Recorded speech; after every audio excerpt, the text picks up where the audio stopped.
Broadway ਤੁਹਾਡੇ ਵਿਦੇਸ਼ ਜਾਣ ਦੇ ਸੁਪਨਿਆਂ ਨੂੰ ਦੇਵੇਗਾ ਹਕੀਕਤ ਦੀ ਉਡਾਨ। नमस्कार दोस्तों, मैं अमरजीत ब्रॉडवे इमिग्रेशन सर्विसेज से लगातार कोशिश इस चैनल के जरिए लेटेस्ट इंपॉर्टेंट अपडेट कनाडा को लेके आपसे शेयर करते हैं। कनाडा अब 2025 के अंदर भी कुछ रूल्स को चेंज करेगा। ये लेटेस्ट स्टेटमेंट है मिस्टर मार्क मिलर की, और उन्होंने कहा है कि जो हम सीरीज ऑफ चेंजेस कर रहे हैं जिसमें हम इमिग्रेशन को कंट्रोल करने की कोशिश कर रहे हैं, तो इसके अंदर अभी कुछ चेंजेस जनवरी एंड में भी आएंगी और फिर कुछ लेटर ऑन भी आएंगी। इनमें जो उनकी अभी प्रायोरिटी लिस्ट है जिसके अंदर चेंजेस आने की सबसे ज़्यादा संभावना है, वो है इनके टारगेट्स को लेके कि जो 2025 के इनके टारगेट्स हैं पीआर देने के, चाहे वो इन कनाडा लोगों की बात हो चाहे आउटसाइड कनाडा लोगों की बात हो, उसके ऊपर भी चेंजेस आएंगे। फिर एक इकोनॉमिक क्लास का पीआर होता है जिसके अंदर लोग इन्वेस्टमेंट के जरिए पीआर लेते हैं, पैसा लगाकर पीआर लेते हैं, बिजनेस क्लास में पीआर लेते हैं, इन्वेस्टर कैटेगरी में लेते हैं, उसके अंदर भी कुछ चेंजेस आएंगे। और सबसे बड़े जो चेंजेस अभी रिसेंटली आने की संभावना है, मैं सब लोगों को बता दूं जो कनाडा के अंदर है, वो है असाइलम को लेके, क्योंकि बहुत सारे लोगों ने पिछले 2 साल के अंदर असाइलम अप्लाई किया कनाडा के अंदर। तकरीबन अगर एक रिसेंट रिपोर्ट उन्होंने हाईलाइट की है कि तकरीबन 50,000 तो ऐसे स्टूडेंट हैं पिछले 2 साल में जिन्होंने कॉलेज में रिपोर्ट ही नहीं किया, मतलब वो वीजा लेने के बाद कॉलेज के अंदर गए ही नहीं। और इसमें से मेजॉरिटी ऑफ स्टूडेंट इंडियन हैं, तकरीबन 20,000 बच्चे।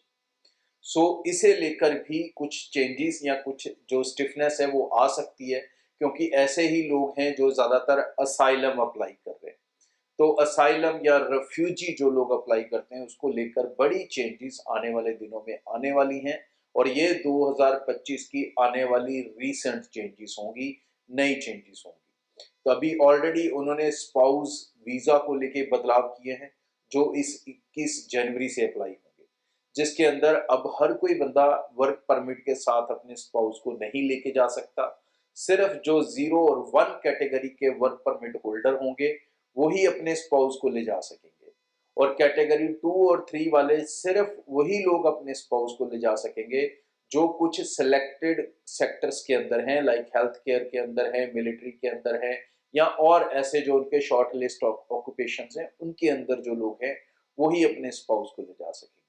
स्टूडेंट के स्पाउस वीज़ा को लेके उन्होंने ऑलरेडी रिस्ट्रिक्शन डाली हुई है, जिसके अंदर सिर्फ मास्टर्स वाले अपने स्पाउस को ले जा सकते हैं, और डॉक्टर्स वाले जो पीएचडी करने जा रहे हैं वो अपने स्पाउस को ले जा सकते हैं, और प्लस कुछ सिलेक्टेड प्रोग्राम्स में यूजी वाले बच्चे भी कुछ डिग्री प्रोग्राम्स के अंदर अपने स्पाउस को लेके जा सकते हैं। तो आने वाले साल के अंदर, यानी कि इस साल के अंदर, और कुछ चेंजेस डेफिनेटली आएंगी कनाडा के अंदर, और ये आने वाली चेंजेस को लेके अब मेजरली इसमें स्टूडेंट इफेक्ट नहीं होगा जहां तक मुझे लग रहा है, और इसमें मेजरली जो अदर कैटेगरीज हैं, चाहे वो रेफ्यूजी कैटेगरी है, वर्क परमिट कैटेगरी है, पीआर के जो अदर कैटेगरीज जिनको अभी तक उन्होंने टच ही नहीं किया, जिसके अंदर इन्वेस्टर कैटेगरीज थी, बिजनेस की कैटेगरीज थी, ये सब कैटेगरीज के अंदर आने वाले दिनों में चेंजेस आ सकते हैं।